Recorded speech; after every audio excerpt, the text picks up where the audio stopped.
I told her no. I still remember the way her face changed when I said it, not dramatically, not like in the movies. There was no tear running down her cheek, no trembling lips, just a pause. The kind that splits the air between two people, so cleanly you can hear it snap. She looked at me for a second longer, like she was waiting for something to shift in my eyes. And when it didn't, she nodded once, small and sharp, and said, "Okay." Then she left. That was 7 months ago. 7 months since the night my best friend told me she loved me, and I told her I couldn't love her back. Not like that. Not yet. Her name is Sophie, and I don't know how to talk about her in the past tense, even now. Even after all this time. We met our freshman year of college. She had bright eyes, a crooked smile, and this laugh that always came 2 seconds after everyone else's, like she had to feel it fully before she let it out.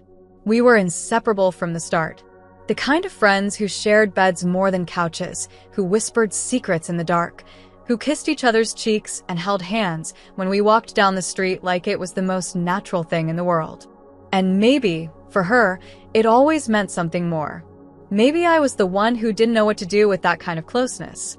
With a girl who made me feel things I didn't have a name for yet. With a love that felt too big to say out loud. The night she told me, we'd been drinking wine out of mismatched mugs in our tiny apartment, the kind of night that felt soft around the edges. We were laughing, listening to sad music, ironically, dancing barefoot on the tile.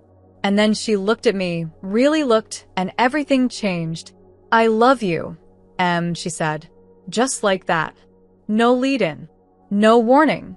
Just those 4 words, like they'd been waiting in her throat for years. I froze. I didn't know what to say. If you enjoyed this content and want to support the channel in a special way, try clicking the thanks button below. It's the one with the heart and $sign icon. With super thanks, you can make a direct contribution to the channel, which helps me keep creating awesome videos for you. So I said the only thing that felt safe. "I don't feel the same." Her mouth twitched. Not quite a smile. "I know. I just needed you to know anyway." And then she was gone. She moved out 2 days later. Said it was time for space. That it wasn't about me. But of course it was. It was always about me. I watched her leave with a suitcase and a cardboard box, and I didn't stop her. I let her go. Because I was afraid. Because I thought I had time. Because I didn't realize until she left how empty everything felt without her in it. I hadn't seen her since then. Not in person. She stopped answering my texts a month after she moved out. Unfollowed me on Instagram. I heard she transferred to a different campus. That she'd started hanging out with new people. That she looked happy. I hated how much that hurt. I went through the motions, classes, work, nights out with people who didn't know her name. But nothing felt right. No one made me laugh the way she did. No one made me feel like I was more than what the world expected me to be. I tried to forget. I failed. And then this morning I walked into my lecture hall, and there she was, sitting in the back row, one leg crossed over the other, sipping iced coffee like it hadn't been months since she tore something out of me I didn't even know I had. Her hair was longer, darker. She looked the same and completely different. I stopped breathing. She looked up. And for the briefest moment, our eyes met. Nothing in her expression changed. Not a flicker. Not a smile. She looked at me like I was a stranger. And then she looked away. I couldn't focus. Not during the lecture. Not after.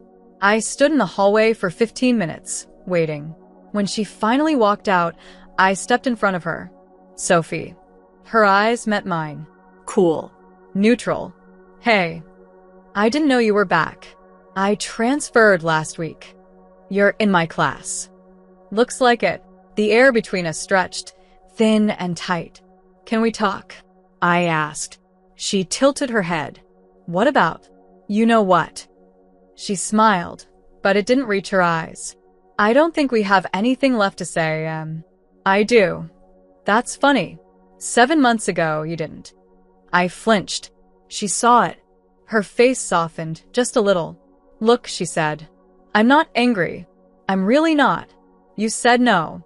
That's okay. But you don't get to change your mind just because I walked back into the room. I'm not trying to change your mind, I said quickly. I missed you. Missing someone doesn't mean you love them, she said. Then, softer, and loving someone doesn't mean they'll love you back. I didn't know how I felt, I said. And now, she asked. Her voice was gentle. Dangerous. I opened my mouth. Closed it. I don't know, I whispered. She smiled again. This time it hurt. Then I think we're exactly where we were before. She walked past me. I didn't stop her, but I watched her go with something inside me unraveling. Because the truth was I did know. I'd known for months. I just hadn't been ready to admit it. Not until it was already too late. The strange thing about heartbreak is that it doesn't announce itself with a grand moment. Sometimes it slips in quietly, unnoticed, until suddenly you can't breathe without feeling it. That's how it felt seeing Sophie again. Not just seeing her, but realizing that she was no longer mine. That she had never really been mine, not in the way I'd allowed myself to believe. And now she was back, walking the same campus paths we used to wander together, sitting in the same lectures with her fingers tapping rhythms against her notebook the way they used to on my thigh. But none of it was mine anymore. Especially not her. I saw her 2 days later in the student cafe, laughing with someone. A girl. Her name was Mia. I'd find out later. Short dark curls, silver rings on every finger, the kind of effortless charm that made people turn their heads when she entered a room. Sophie was leaning in as Mia spoke, her smile wide, her eyes bright in a way that made my stomach turn. I stood frozen in the doorway, watching them. It wasn't the flirting that got to me. It was the comfort. The ease. The way Sophie reached out to tuck a strand of hair behind Mia's ear like it was nothing. Like it didn't used to mean everything. I left without ordering coffee. My hands were shaking. That night, I couldn't sleep. I lay in bed with the lights off, staring at the ceiling, replaying everything. The first night we met. The time she cried watching a movie and tried to hide it behind a pillow. The way she used to hold my pinky under the table when we sat too close in public. All the moments I hadn't realized were hers to give and mine to lose. I thought about the way she looked at me after she said, "I love you." Not with hope, not with desperation, but with quiet certainty, like she had made peace with the heartbreak before it happened. I had given her no reason to stay, and now she was learning how to belong to someone else. We got paired together for a group project. I wasn't sure if fate had a sick sense of humor or if the professor genuinely thought it was a good match. Either way, there was no escaping it. The first time we met to work, it was just us. She showed up exactly on time, sat across from me in the library, opened her laptop, and didn't say anything beyond, "Hey." I tried to focus on the assignment. I really did. But the air between us was heavy with things unsaid. "You're seeing her?" I asked before I could stop myself. She looked up. "Excuse me?" "Mia," I said. "Are you together?" Her brows lifted, slowly. "I didn't realize that was your business." "It's not," I said quickly. I saw you." And nothing," I mumbled. "Forget I asked." She closed her laptop. "Why do you care?" "I don't." "Liar." I looked at her. She held my gaze, steady, unreadable. "It's not like you wanted me," she added. "Not when it counted." "That's not fair." "Isn't it?" she said. "You told me no." I respected that.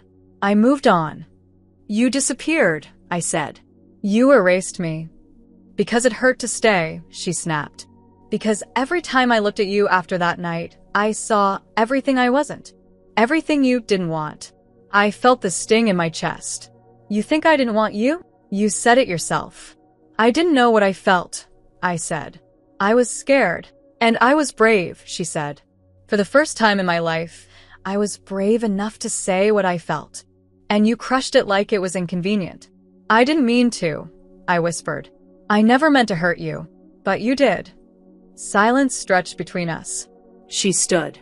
"Let's not pretend to be something we're not anymore. We're project partners. Nothing else." "Sophie, I have to go." I watched her walk away again.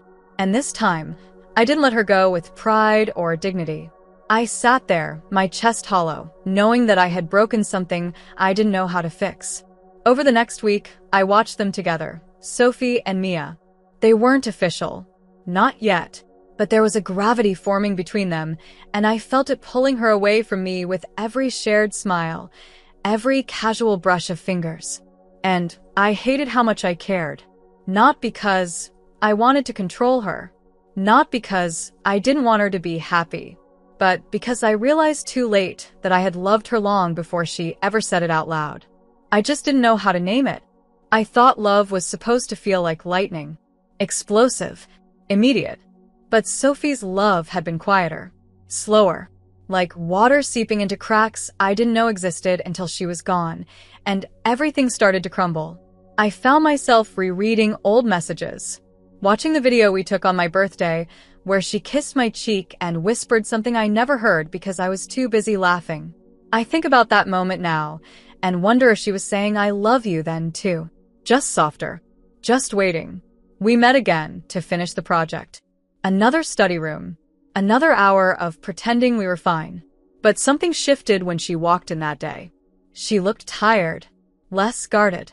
Her hair was pulled back, and she wore my favorite sweatshirt, the one she used to steal from me before everything broke. I stared. She didn't mention it. We worked in silence for a while. And then, softly, she said, "Why didn't you say something sooner?" Because I didn't know how, I admitted. Because I thought if I ignored it, it would go away. Did it? I shook my head. No. Then what are you waiting for now? I looked at her. Really looked. You deserve someone who knows how to love you out loud. Then learn, she said. But don't come to me half-ready. I can't survive that again. I nodded. I'm not ready yet. But I want to be. She smiled, barely. That's a start. We didn't touch. We didn't say anything else. But when she left this time, she looked back. And maybe, just maybe, that meant there was still time. I wasn't supposed to follow her that night. I told myself I wouldn't. That I'd let her have her space, her life, her whatever she was building with Mia. But I saw them leaving the cafe together, laughing about something I couldn't hear, and my body moved before I could stop it. They didn't see me. I kept a distance, watched them walk side by side under the string lights that lined the edge of the quad. Sophie was wearing that oversized denim jacket I used to steal from her when I got cold.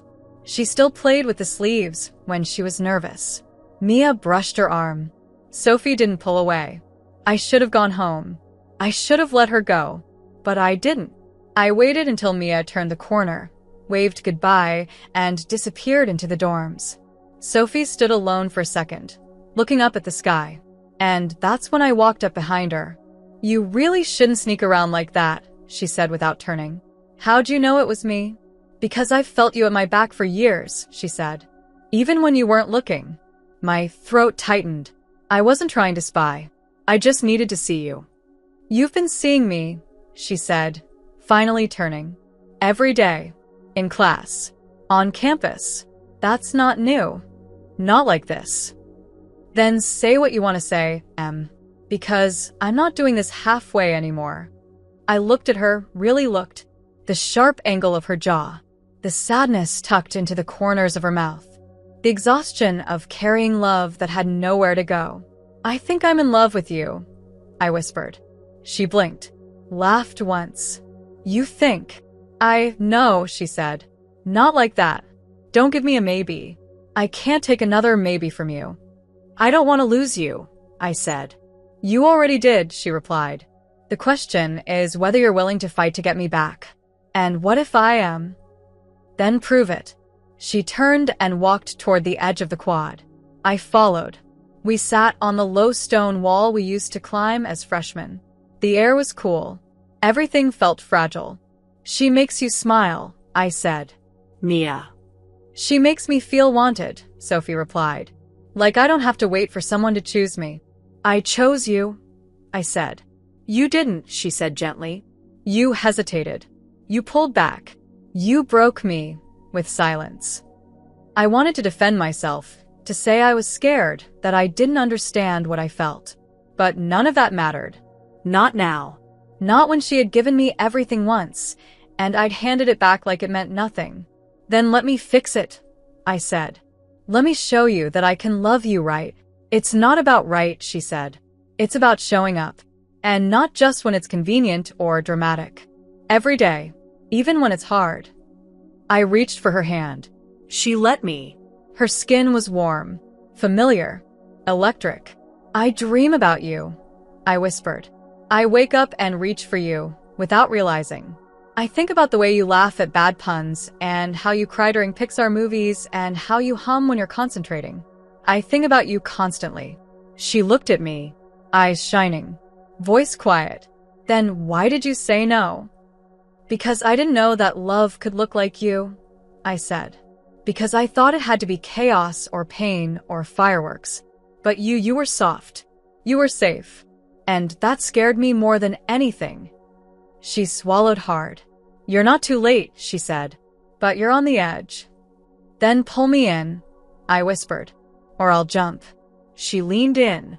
Slowly. Hesitantly. Her lips hovered over mine. This isn't a game, she said. Don't kiss me unless you mean it. I've never meant anything more. And then we kissed. It wasn't perfect. It wasn't practiced. It was years of friendship and months of pain and weeks of tension crashing into each other all at once. Her hands found my waist. Mine tangled in her hair. We breathed each other in like it was the only way to survive. When we finally pulled apart, she rested her forehead against mine. I'm still scared, she said. So am I replied. But I'd rather be scared with you than safe without you. She nodded. Just once. Then maybe we try again. From the beginning?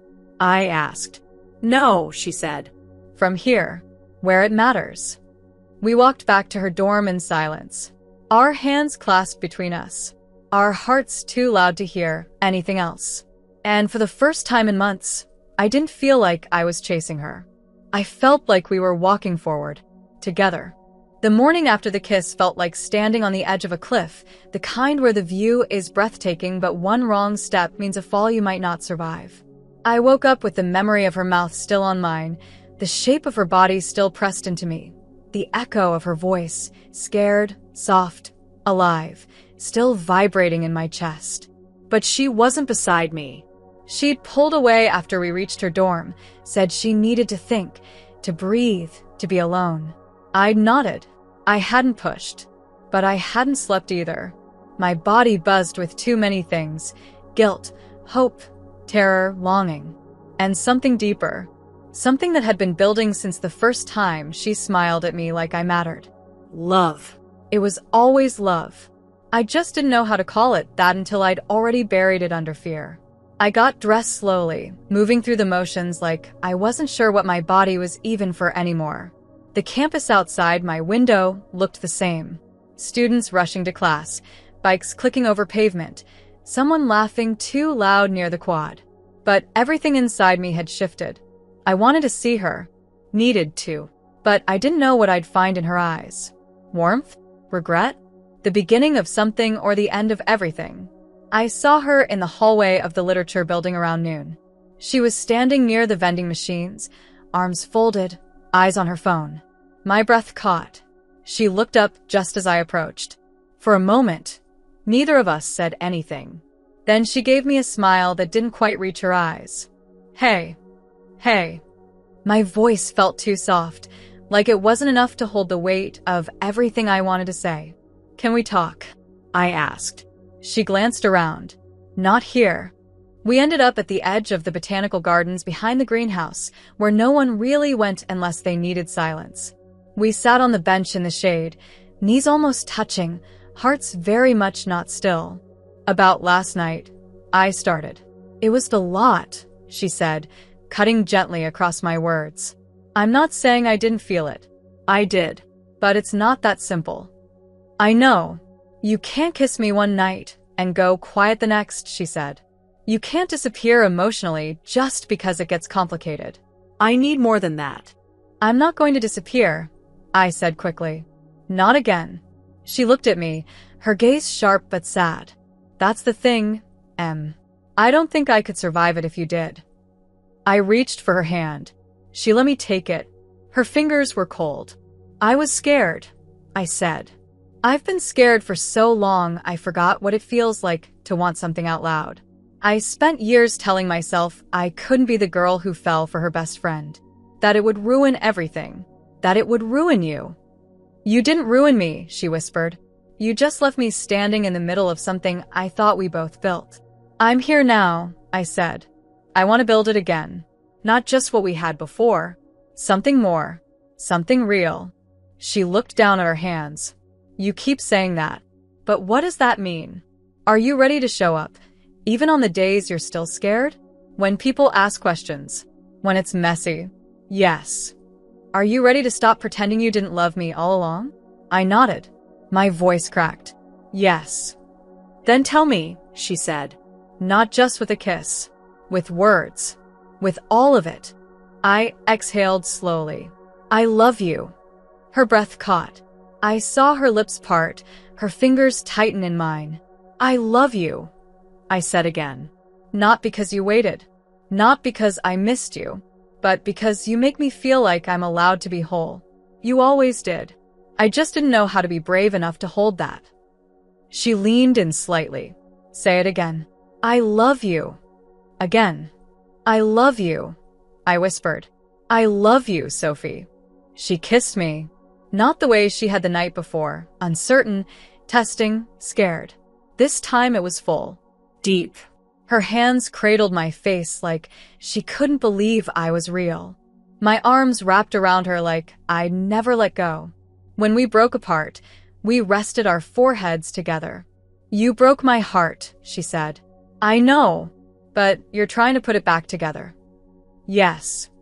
I'm scared too, she whispered. I know, but I think I'm willing to try again. I smiled. Then let me earn you. Every day. As long as it takes. She nodded. Okay, but don't mess it up this time. I won't. Good, she said. Because if you do, I'll date Mia just to spite you. I laughed. She grinned. And in that fragile, ridiculous, beautiful moment, I felt something settle in my chest for the first time in months. It wasn't peace exactly, but it was the start of it. We walked back to campus holding hands. We didn't say much. But we didn't have to. The silence between us had changed. It wasn't the kind that came from pain. It was the kind that grows when love is learning how to breathe again. And I wasn't going to let it die this time. Not ever. The first time we walked across campus holding hands, it didn't feel real.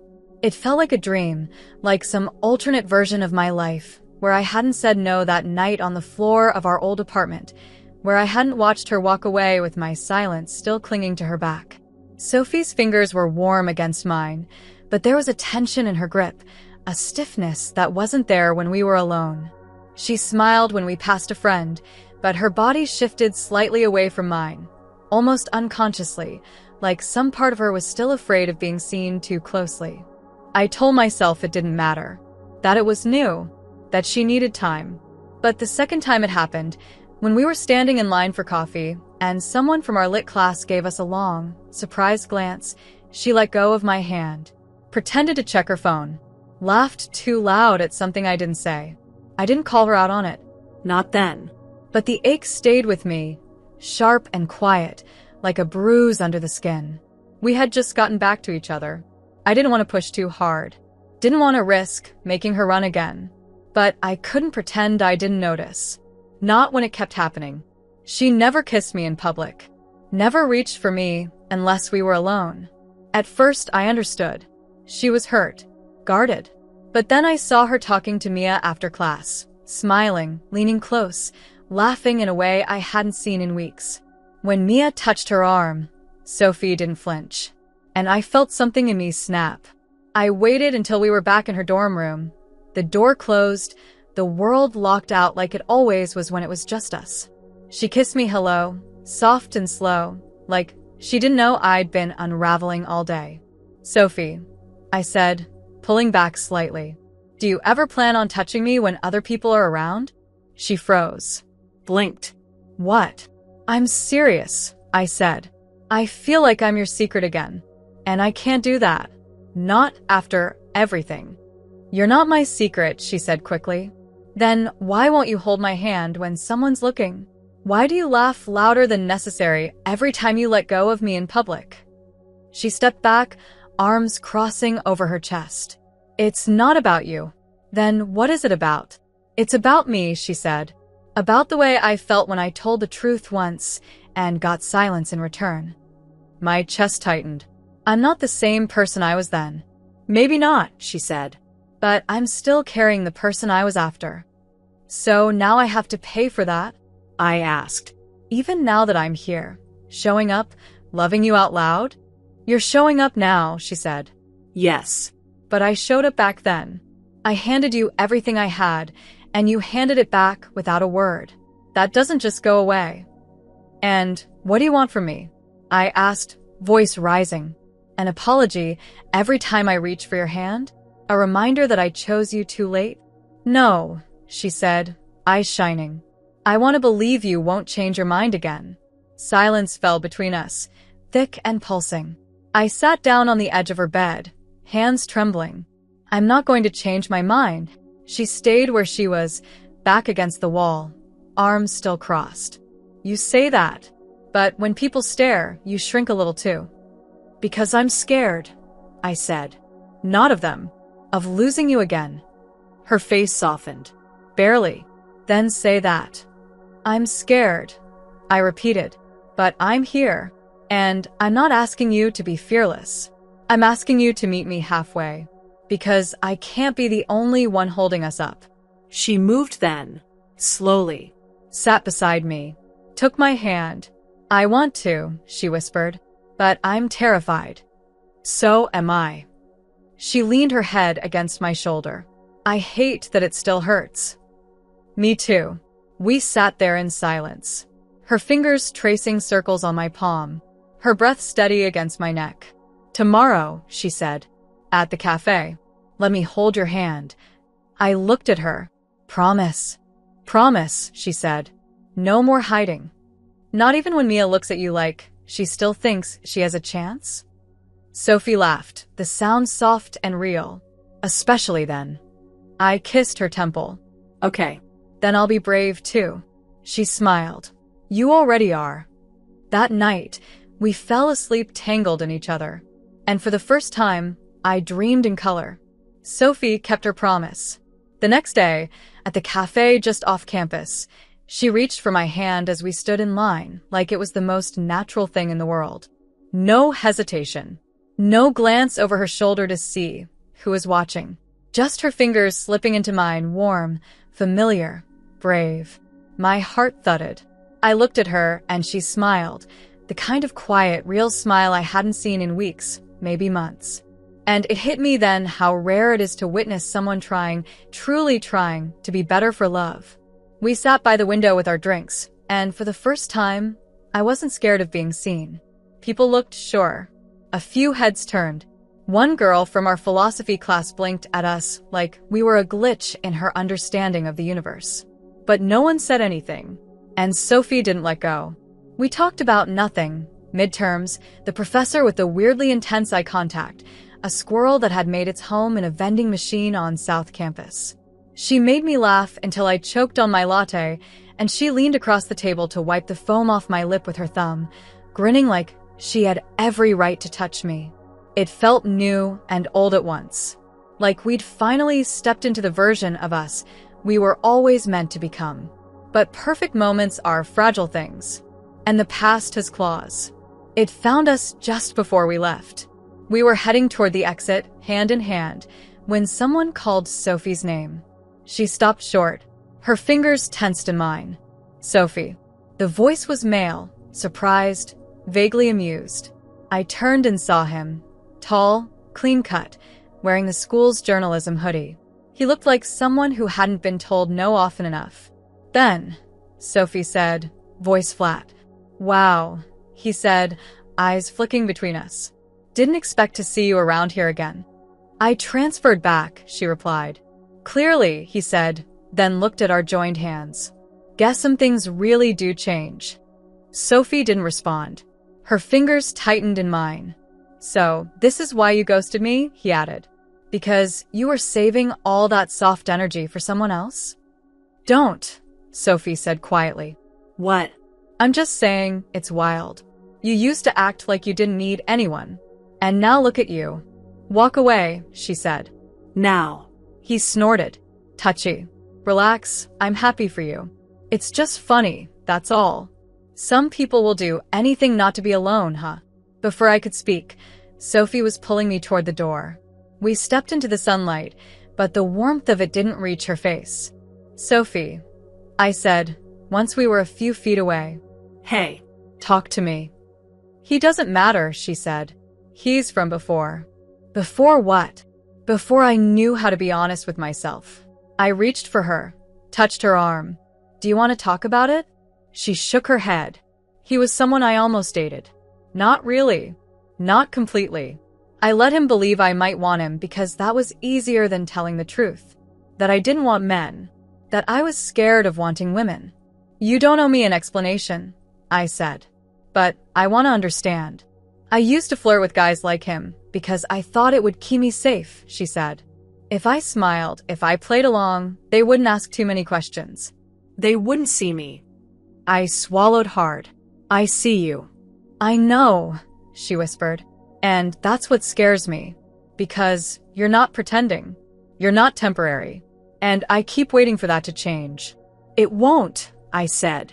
But what if it does? She asked, eyes wide. What if we get comfortable and you realize I'm not enough? That I'm too much?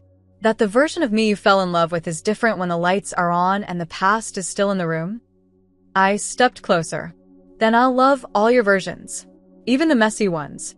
Even the ones that hide. You say that now. I'll say it tomorrow. And the day after. Even when I panic and pull away?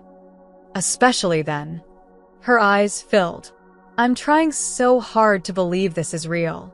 Then let me show you, I whispered. I took her home. Not because we wanted sex. Because we needed closeness. Proof. I followed her into her room and watched her take a shaky breath as she shut the door. She turned to me, hesitant, hands fidgeting. I don't know how to do this, she said. How to let someone see all of me and not flinch. Then let me look slowly, I said. We've got time.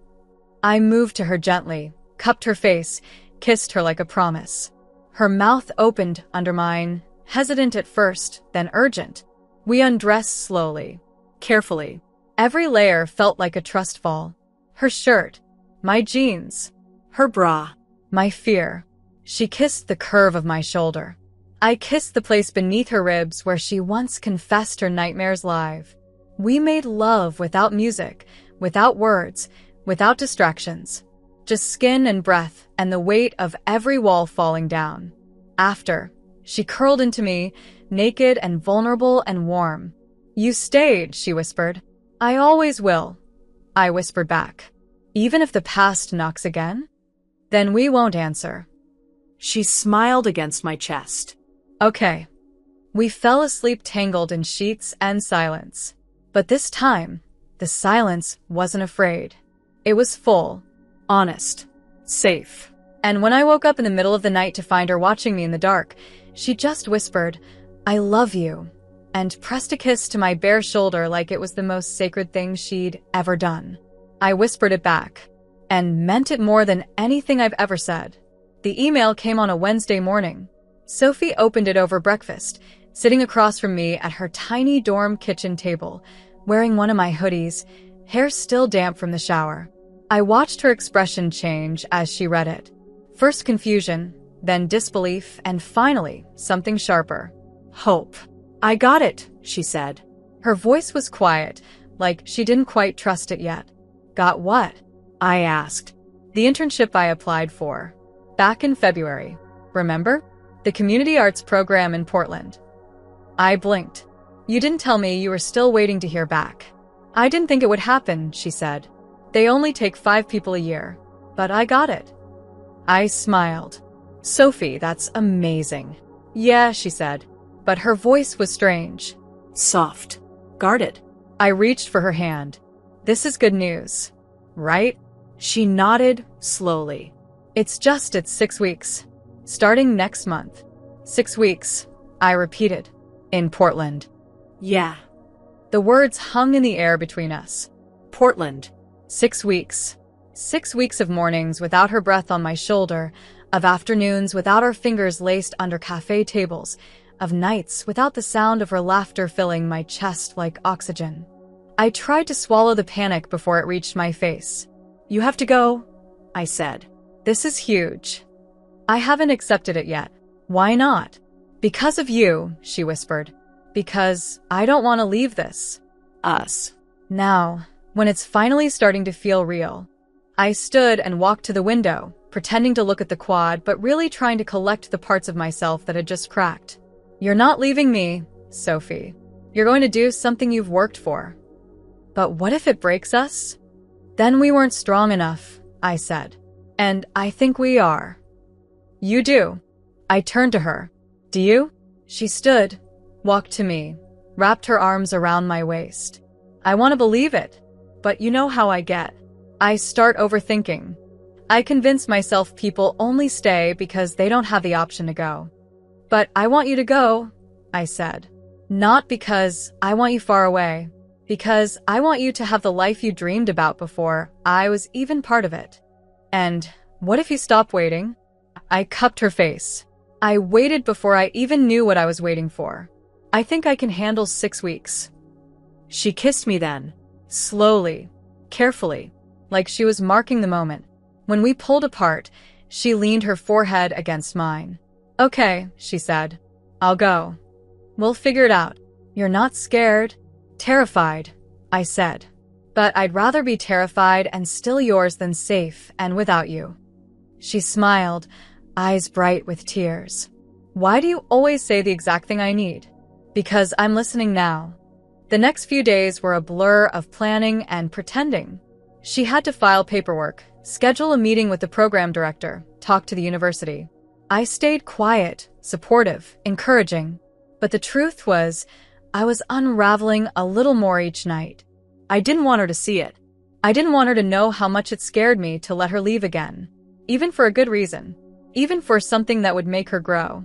Because the last time she left, I hadn't known how to stop her. And part of me still feared that 6 weeks would become forever.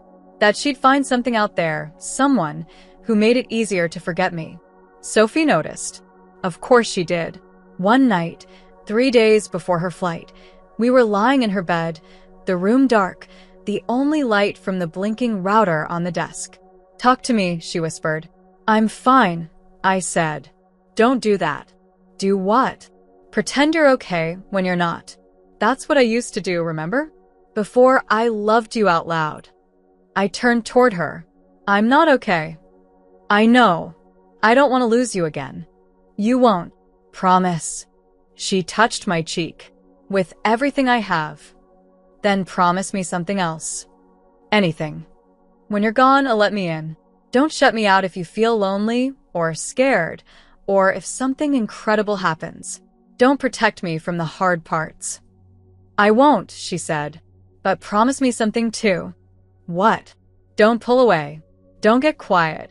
Don't convince yourself I left because I wanted distance. I don't. I want growth. I want both. You want the world and me? Exactly, she said. And I want you to want your world too, even while I'm gone. I smiled. Then we'll both hold the rope. Exactly, she said. Tight as hell. We spent our last night wrapped in each other, mouths tracing paths we already knew by heart. But this time it was softer. Not desperate. Not rushed. Just slow, steady devotion. The kind that says I see you. I know you. I will find my way back to you. After, she laid with her head on my chest, our legs tangled, my fingers running through her hair. You were right, she said. About what? That love isn't just choosing someone once. It's choosing them every day. Even when they're across the country? Especially then. Then I choose you, I whispered. Every day. She kissed my ribs. Me too. And when she left that weekend, I stood at the terminal gate, watching her disappear into the crowd, knowing the next 6 weeks would be hard. But not impossible. Because this time, we weren't waiting for love to find us. We were choosing it. Every day. No matter the distance. No matter the fear. Just us. Always. The first week wasn't that bad. We texted constantly. Photos of meals, stray thoughts, songs we heard on the radio that reminded us of nights tangled together. We FaceTimed every evening, even if it was just for 5 minutes. Sophie always looked tired but glowing, her cheeks flushed from the coastal wind, her voice full of new stories. She told me about the little girl in her art group who drew everything upside down, about the woman who ran the studio and cried at the end of every mural, about the cafe on the corner where they served lavender coffee and called her darling with a wink. I listened to every word. I laughed when she laughed. I nodded and smiled and told her I was proud. And I was. But something small and sharp began to grow in my chest. It wasn't jealousy. Not exactly. It was distance. A new rhythm she was learning without me. A life that didn't pause for our calls or slow down for my texts. By the end of week 2, the calls became shorter. She missed one on Thursday because of a gallery visit that ran late. Friday, her message came hours after I'd fallen asleep. Sorry, babe. Long day. Tell me everything in the morning. I stared at the screen in the dark, the blue glow of it lighting the empty space beside me. There's nothing to tell. I typed, then erased it. I didn't reply at all. The next night, I waited for her to call. I didn't text first. I wanted to see if she would reach out on her own. Midnight came and went. Nothing. At 1:23 a.m., I sent a single word. Hey. It took her 9 minutes to respond. Hey you. I'm sorry. I got caught up with some new sketches. Lost track of time. It's okay, I typed. But it wasn't. The ache in my chest said otherwise. She called immediately after. I answered on the second ring, heart thudding. Hi, I said. Her face appeared on the screen, eyes tired, hair a little messy, mouth twitching into a small smile. There you are. Yeah. You okay? Sure. You don't look okay. I sighed. I miss you. She went quiet. I miss you too. Do you? I asked. Or, do you miss who I was before you started this new chapter? Her brow furrowed. You're different, I said. Even your voice is different. Softer. Happier. Like you're finally becoming the version of you that doesn't need me. Her expression fell. That's not fair. It's honest. I'm not choosing this over you, she said.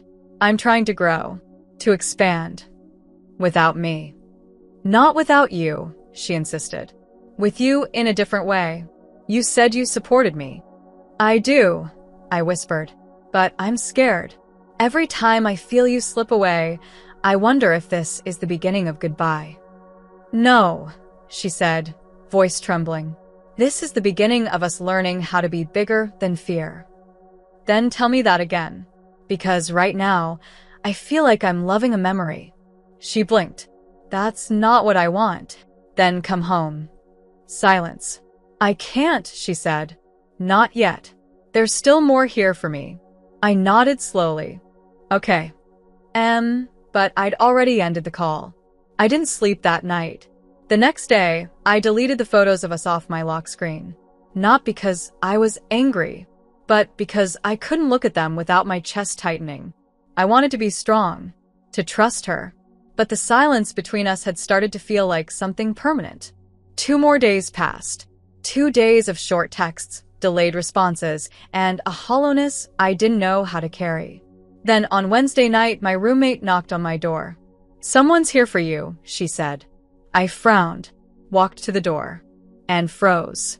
Sophie stood in the hallway, suitcase beside her, eyes red, breath shaky. Hi, she said. I didn't speak. I couldn't. I got on a plane this morning, she continued. I told the studio I needed a break, that I had to see the person who made all of this even possible. Sophie, she stepped closer. You were right. I was pulling away. Not because I didn't love you, but because I was scared that the version of me you fell for wouldn't be enough anymore. That I'd change and you wouldn't recognize me. That we wouldn't fit. And now, I whispered.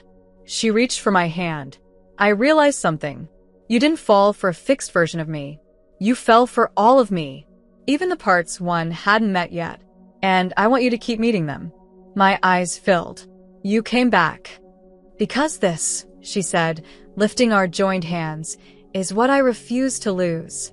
I pulled her into my room, closed the door behind us, and kissed her like it was the first time all over again. She kissed me back with everything the distance hadn't managed to steal. Later, as we lay in bed, her head on my chest, my fingers in her hair, she whispered, I'm going back next week. Just to finish. But I'm not going back alone. Not in my heart. I kissed the top of her head. We'll get through it. Yeah, she said, because now we know we can. And I believed her, not because it was easy, but because this time, we weren't surviving the distance. We were loving through it. After Sophie left again, things were different. Not in the way I feared. Cold texts, missed calls, silence. But in the way that meant we'd grown into something more than fragile. She sent me voice messages now instead of short replies. She called during her lunch breaks just to hear me laugh. I woke up to good morning pictures of her with paint on her cheeks and the ocean behind her, and she went to sleep listening to me read whatever passage I was obsessing over for my English seminar. It was steady, Warm. unhurried. It was love without the panic of holding too tight. And for the first time, I stopped counting down the days until she came back. I just lived in them with her, even from hundreds of miles away. The morning after she'd left, I found a letter in my desk drawer. Folded carefully. My name written in her handwriting. No envelope. No dramatic buildup. Just her truth, quietly waiting for me. I sat on my bed, legs curled under me, and opened it. I know I could have said this out loud, but I needed to write it. Because I think I owe you not just my heart, but the history of it too. There was a time when I believed love was something I had to earn. That being soft would make me a target. That showing need would make people walk away. And then you came. Not in a blaze. Not in a movie scene. But with your stupid, oversized sweatshirts and your quiet understanding. You never asked me to be anything but myself. And still, when I told you I loved you, you said no. It broke me, yes. But it also taught me that love doesn't always come easy. Sometimes it needs to wait for the right version of both people. I'm proud of who you've become. And I'm proud of who I'm becoming too. We're not perfect, but I think we're brave now. And when I think about the future, I don't imagine wedding dresses or rings or a picket fence. I imagine coming home to you, a shared kitchen, 2 mugs, laughter echoing in a space that's entirely ours. That's the life I want. If you want it to, say yes this time. I read it 3 times before folding it back up. And when I pressed the paper to my lips, I whispered yes into the silence. She came home 3 weeks later. I met her at the airport with a bouquet of sunflowers and a sign that said, "Welcome back, weirdo." She laughed so hard, she dropped her suitcase. And when she kissed me in front of everyone, hands in my hair, lips smiling against mine, it wasn't the grand gesture. It was a promise. That night, we lay in my bed, limbs tangled, her skin warm against mine. I traced the curve of her shoulder and whispered, "I want to live with you." She stilled. "Are you serious?" "Completely. You want to deal with my 2 a.m. ramen cravings and my terrible taste in reality TV? Every day. What about your books taking over the living room? They'll have to share the space with your easel. And your mug hoarding? You'll love it. I'll even make a shelf just for your iced coffee jars." She laughed, tears in her eyes. "You really mean it. I want to build a life with you, Sophie. Not just moments. A home." She kissed me again, deep and soft, her hand on my waist. "Then let's do it. Let's make it ours." The next week was chaos and joy and spreadsheets and late-night Pinterest boards. We toured small apartments with bad lighting and one with a leaky sink and another with no windows in the bedroom.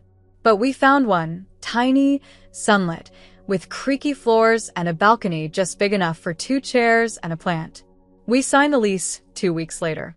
The first night in our new place, we slept on the floor in sleeping bags, surrounded by boxes and half-eaten pizza.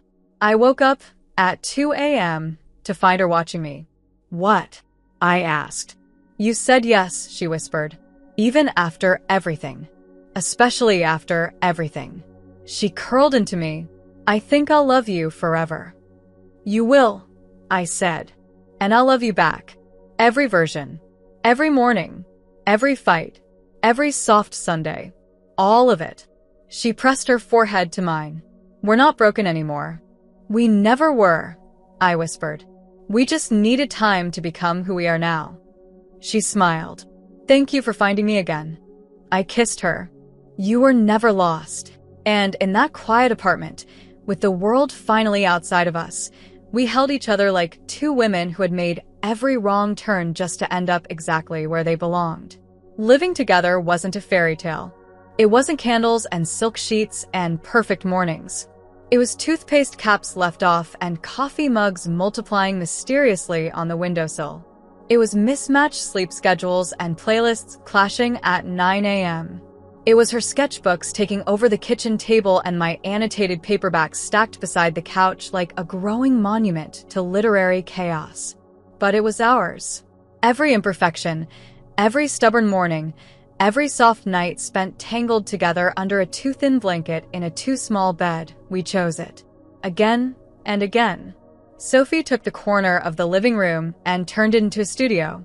I gave up half my bookshelf so she could store her canvases. She labeled my tea jars. I learned how to make her favorite ramen without Googling it. We stopped saying yours and mine. It was all ours now. The dishes, the bills, the silence after a long day when words weren't needed, the laughter at 2 a.m. when we both couldn't sleep. And slowly we started to understand what it meant to be not just in love, but in life together. One morning, over burnt toast and slightly cold eggs, she looked at me with that particular tilt of her head that always meant she'd been thinking too much. What if I wanted to apply for the artist residency in New York? She asked. I blinked. The one that's 9 months long? Yeah. She said it carefully, slowly, like she wasn't just testing the question, but the structure of us beneath it. I took a breath. Then I'd say you should apply. Even if it means we're apart again? I reached across the table, took her hand. Even if. Because I'd never want to be the reason you didn't do something that sets your soul on fire. Her eyes filled. You'd wait? I'd build a life around the waiting if it meant you came back to me. And what about you? She asked. What do you want? It took me a minute. Not because I didn't know, but because no one had asked me in that way before.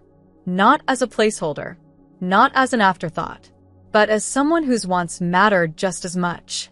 I want to write, I said. Really write. Not just papers and articles. I want to tell stories that feel like ours. Messy and real and honest. She smiled. Then do it.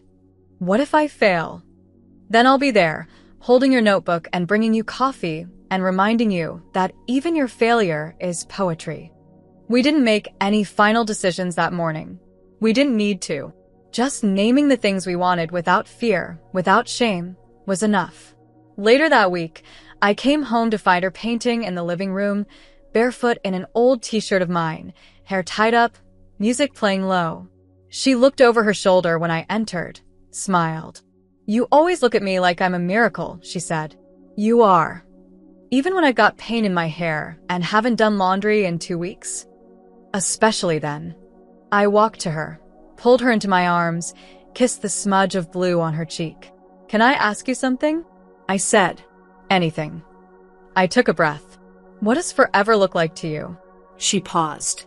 It looks like this. A place where I can make a mess. And be loved anyway. Where we fight sometimes. But always come back. Where I'm not afraid to dream big. Because you'll be there at the end of it. Even if it takes months. Even if it's hard. I reached into my pocket, pulled out a small silver ring. Not flashy. No diamond. Just simple and real. Like us. Her breath caught. This isn't a proposal, I said. Not the traditional kind. We don't need all that yet. But I want you to wear it.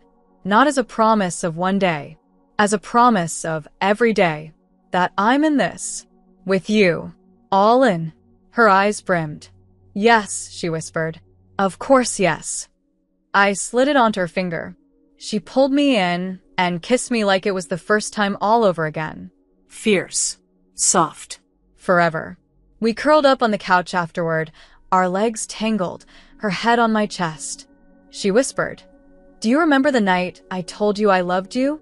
And you said no?" I remember everything. You didn't say no because you didn't feel it. You said no because you were scared. I was terrified, I said. And I still am sometimes.